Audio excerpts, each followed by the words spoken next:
Jaihan Angga yang sebelumnya membuat film komedi Mecca I'm Coming kembali lagi di film yang nuansanya berbeda di sini, yaitu film tentang ibu, Just Mom.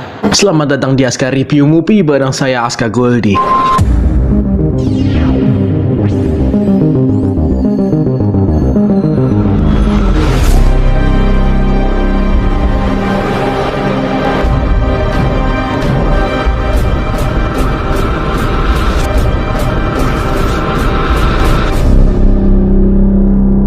Kali ini ada Om Edoy dari The Talkies yang akan bergibah bersama tentang film Just Mom. Ibu coba rawat dulu ya. Cuma pengen lihat ibu bahagia. Kamu pikir kamu tahu cara bikin ibu bahagia?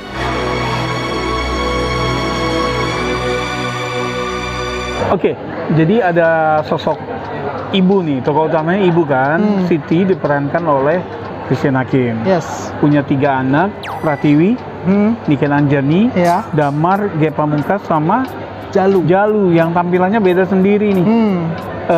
Toran Waibro ya. Kemudian si ibu melihat ada tokoh ODGJ. ODGJ, Ya. si Murni dalam keadaan hamil besar. Ya. Hamil besar, kemudian lagi rame-rame nih di pasar karena dia bikin kekacauan nih. Ya, ya. Kemudian dibawa pulang ke rumah. Ya. Film ini tuh menceritakan kesepian si ibu nih. Ya. Ya, di saat anak-anak udah besar. Gitu loh. Nah, Dan kondisinya relevan ya dengan kehidupan keluarga Indonesia ketika anak-anaknya udah besar, itu biasanya mereka berkarir dan mulai meninggalkan rumah, meninggalkan ibunya gitu. Jadi mereka berkarir dan kadang-kadang melupakan sosok ibu gitu. Itu yang mungkin diangkat di film ini. Ya, film ini sebenarnya membawakan unsur kasih sayang ibu itu nggak harus kasih sayang ibu kandung ke anak kandung gitu. Ini ada cerita yang lebih luas, kasih sayang seorang ibu yang lebih universal, di mana ada karakter, di mana ada anak adopsi. Kemudian si Jalu itu si ya. Jalu ya, yang termasuk daerahnya daerah Papua gitu, tapi dia adopsi dari kecil. Kemudian Tinggal jadi logat Jogja ya. iya, jadi bahasanya di bahasa ibu gitu, lidahnya dari ikutan ibunya, yaitu orang Jogja, orang Jawa gitu. Kemudian garis utamanya adalah ketika ibu ini menemukan ODGJ di pinggir jalan, terus dia bawa ke rumah yang tidak lazim dilakukan oleh banyak orang, apalagi manusia zaman sekarang ya. Orang ODGJ itu biasanya diasingkan, nggak pernah diajak kemana-mana, ini malah dibawa lah. Konfliknya kan akhirnya ke anak-anaknya yang kadang-kadang nggak terima dengan cara berpikir ibunya sendiri. Ini kenapa sih ibu kok masukin anak orang gila, orang ODGJ dimasukkan ke rumah gitu. Baik sih, tapi kan resikonya tinggi gitu loh. Iya, iya. Itu normal ya, tapi hal yang nggak normal tapi sebaiknya ada sosok ibu yang sangat berperan. Hati besarnya dia ini loh yang membuat kita akan tersentuh gitu. Film ini cerdas dalam penokohan Siti.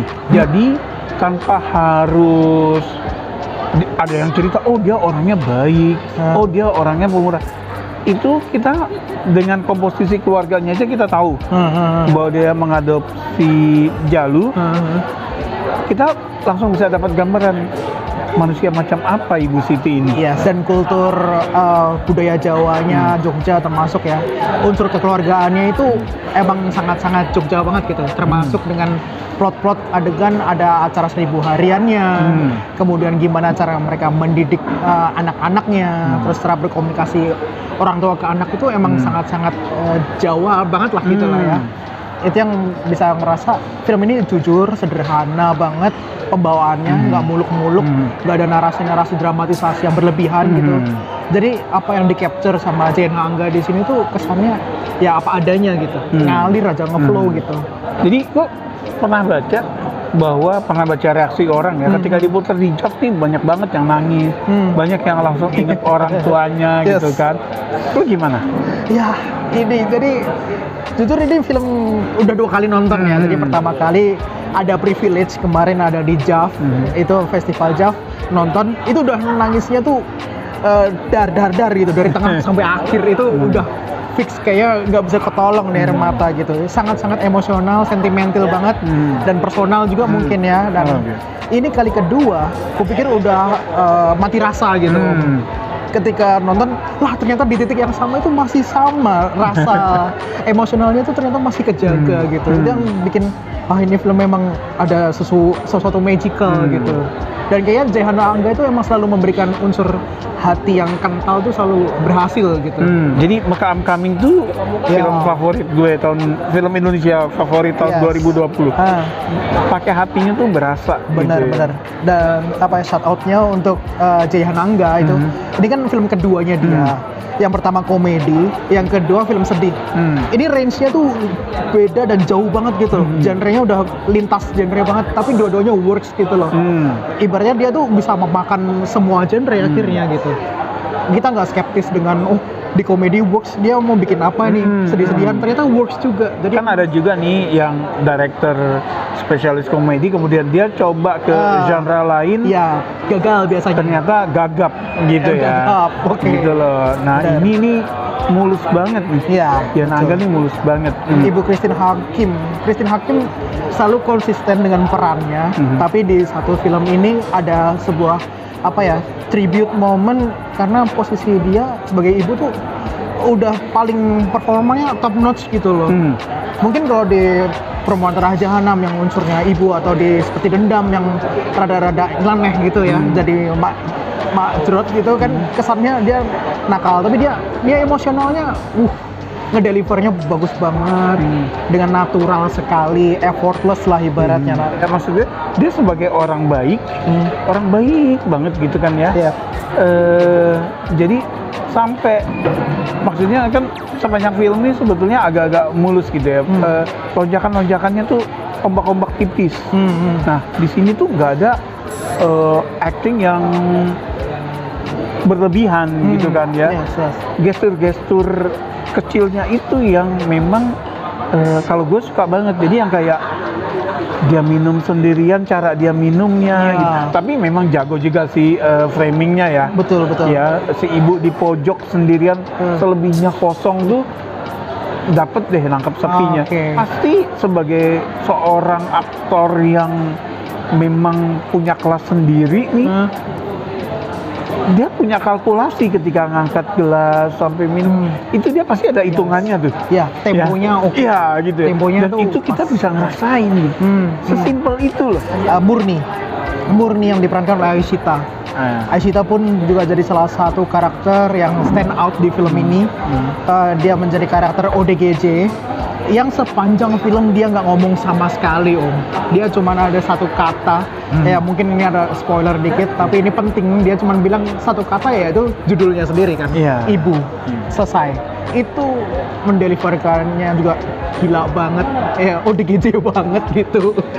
Dia memberikan nyawa yang bagus di karakter ini gitu. Sebetulnya kalau buat range ini dia udah punya pengalaman sebelumnya, ya gitu. Nah, tapi memang tadi ketika nonton, ketika akhirnya dia bersuara, itu nggak tahu nih persiapan dia. Tadi nggak ada yang nanya juga sih ya.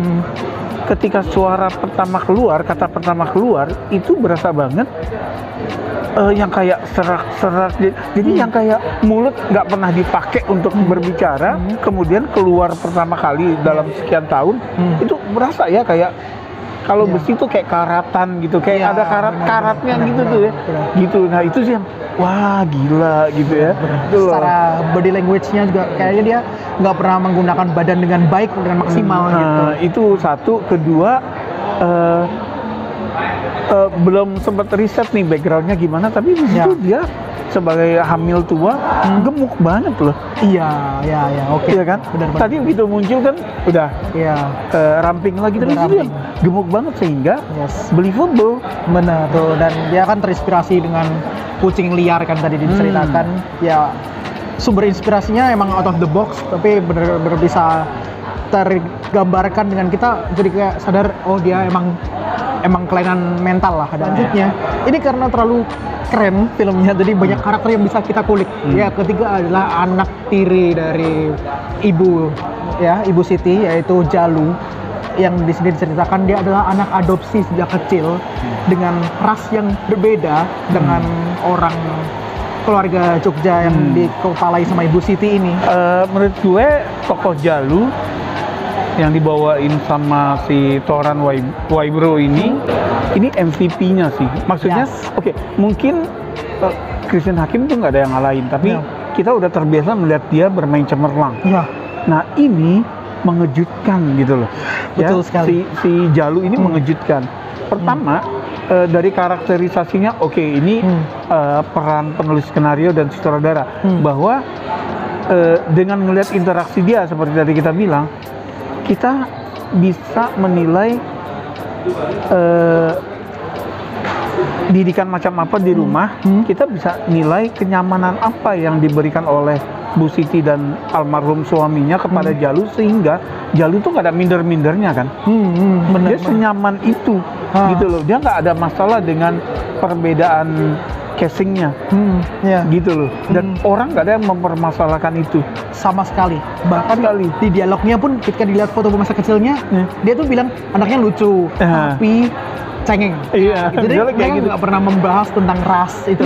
Jadi mereka tetap ngeblend aja gitu karakternya. Itu jadi sehingga jadilah tokoh Jalu yang seutuhnya. Yes. Dan itu dijawab sama Toran Waibro dengan baik gitu. Ya. Nah di sini dibanding dua anak lainnya, dia memang mendapat porsi paling besar karena dia yang paling dekat sama ibu Iya. gitu. Ketika adegan dia pecah tuh ya, itu yang damn gitu ya. Iya, yang bikin sisi emosionalnya itu bekerja dengan baik itu adalah ketika kita melihat ekspresinya Toran Waibro, si Jalu ini, ketika dia menangis, ketika dia berekspresi melawan kakak-kakaknya, ketika dia grief di scene akhir, itu rasanya kalau kita fokus ke mukanya kita akan ngerasa sakit gitu. Iya. Ada rasa-rasa ini nangis dengan jujur tuh definisinya si Toran ini mendelivery gila banget. Iya, dan satu lagi gini, sama seperti ibu ketika bilang aku ikut aja apa kata kalian. Di sini si Jalu, ketika Jalu bilang aku tahu aku memang cuma anak pungut gitu kan ya, anak angkat, itu pasti dengan didikan yang membuat dia nyaman, untuk sampai dia bilang kayak gitu tuh berat banget gitu ya. Yes. Nah makanya yang luluh di situ. Benar Gitu. Ini golden momennya dia sih di film itu, dan MVP karena Benar-benar memang stellar dia banget. mengejutkan gitu. Ya. Bisa disejajarkan dengan Christian Hakim, mungkin pertama kali dia satu frame tapi langsung kelihatan banget gitu. Iya. Mereka bisa tektokannya luar biasa banget. Itu Dan- juga sebetulnya kalau melihat ketika mereka kan sering ya di frame yang sama ya, itu kelihatan bahwa Christian Hakim is a Kalau generous dari aku actor. pribadi mungkin dari dua karakter anaknya yang kurang stand out gitu. Justru anak kandungnya yang menurutku kayak kebanting gitu dengan karakter-karakter lainnya yang stand out. Bahkan Dea Panendra sebagai ART, Sum. ya. Ya, karakter dia itu ya jadi Comic relief ya. comic relief aja gitu. Tapi emang stand out. Tapi dua karakter kayak J Pamungkas sama Niken Anjani, ya standar menurutku ya, standar itu karena kayak kebanting dengan yang lain udah terlalu tinggi levelnya. Sepakat. Jadi tokoh Pratiwi sama tokoh Damar, apalagi suaminya Pratiwi ya, Itu makin nggak kelihatan ya. lagi, ya. Makin nggak kelihatan. Itu memang ya udah. Kan di film ini mereka juga berjarak kan, gitu.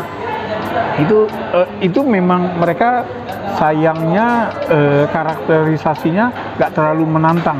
Ya. Kecuali di scene yang sama dengan pengakuan ketika si Jalu Bertiga. pecah. Bertiga. Iya. Ya, oke. Ketika Jalu pecah, Ya. di situ tuh mereka yang dapat kesempatan gitu ya. Yes. Jadi kesempatan mereka untuk nunjukin kemampuan mereka tuh di situ. Selebihnya memang standar-standar aja ya. Benar-benar ya. Gitu.